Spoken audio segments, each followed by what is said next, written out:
Because the fundamental question being put to us is, so the people of Cuba are suffering. The people of Cuba are going through a difficult economic time. I would argue that they've done so for 62 years.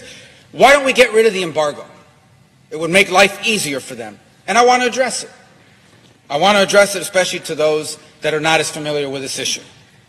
First of all, let me begin by saying there are no American ships blockading Cuba, surrounding the island of Cuba. In fact, Cuba, frankly, does not have an embargo in the way people think. Cuba trades with the whole world.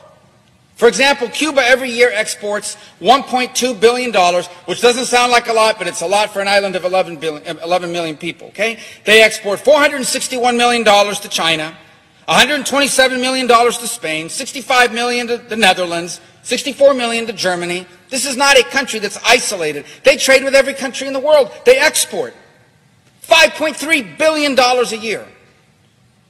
With Spain alone, they import, $1 billion from Spain. Another $790 million from China, $327 million from Italy, $285 million from Canada and from Russia. So they import over $5 billion, they export over $1.2 billion. Cuba is not isolated. They trade with every country. This regime trades with virtually every country on the planet. You know who else they trade with? The United States of America. Cuba trades with the United States of America. They import almost $280 million a year, almost as much as they do with Canada and Russia. And no one accuses Canada and Russia of having a blockade on Cuba. 66% of the chicken that's eaten in Cuba, which is the staple protein in Cuba, comes from the United States.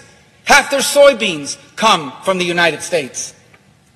There is only one blockade in Cuba, and it is the blockade that this regime has imposed on its people. Now, yesterday the President announced, or the White House announced, they're going to stand up some remittances group to try to figure out how do we make it easier for relatives to send money to their relatives on the island of Cuba. Well, that work group is going to not have a long time to meet. They're not going to have to meet for very long because U.S. law allows that now. It is not illegal to send money to your relatives in Cuba. The only thing that's prohibited is you can't send the money through this bank that the Cuban military set up in Panama. That's the only thing that's prohibited. And to the extent money can't reach the people of Cuba is because they refuse to allow anyone other than that bank to do these remittances. And by the way, they've prohibited depositing dollars. Here's how it works for them. You send your relative $100, they take 10% of it, then they take the dollars, they don't let them deposit it, they pocket the dollars, and they give them this worthless Cuban currency. So they have the dollars, so they can buy things for themselves and on the global market. So the blockade, to the extent that there's something that's preventing remittances directly to the Cuban people, it's not U.S. policy, it's regime policy. They're the ones that need a work group. How about this argument that there's a blockade on travel? If only more American tourists could go to Cuba. By the way, Cuba's already filled with Canadian tourists and Italian tourists that enjoy five-star accommodations. And I'll be frank, many of them go there, these sick, disgusting men that go there to hook up with a 16 or 17-year-old girl. But that said, they talk about travel to Cuba. Well, let me tell you something. Travel's allowed now. An American can go to Cuba. You just can't stay at a military-owned hotel or eat at a military-owned restaurant or shop at a military-owned store. You can stay at the private homes of people that rent them out on Airbnb. You can do that. You can eat at a restaurant that's owned by a private person. You can shop at stores that are owned by private people. The reason why they have nowhere to stay, nowhere to eat, and nowhere to shop is not U.S. policy. It's that the Cuban regime won't allow privately owned hotels, privately owned shops, privately owned stores. They won't allow it. Privately owned restaurants. They're the ones that have a blockade on travel, not the United States. What about medicine? That's another thing they put out there. This is so cruel. We don't allow medicine in. Do you know what the Cuban regime announced last week? This is what they announced on their national television. We are going to lift the ban on the importation of medicine. What? You mean there was a Cuban ban, a regime ban on importing medicine? Yes, there was. They're the ones that weren't allowing medicine in. And to the amount they were allowing it in, they were putting a tariff on it. So there's no blockade on medicine. We sell the medicine. And you can donate medicine, unlimited amounts under U.S. law. If there's a blockade on medicine, it's the regime's blockade. The other one I hear is the internet. I support the internet. Why don't we allow, I heard somebody say this to me yesterday, why don't we allow American companies to go and provide internet? Then they would have internet. It's the embargo.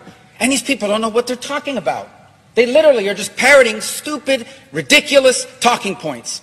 Because the law on the U.S. and trade with Cuba specifically exempts telecoms. AT&T, Verizon, Sprint, every American telecom can go into Cuba tomorrow and offer phone and internet service. You know why they can't? Not our law. It's the Cuban regime, because they want to control that. And you see a pattern here. Blockade on travel. Blockade on private ownership of business. Blockade on bringing in medicine.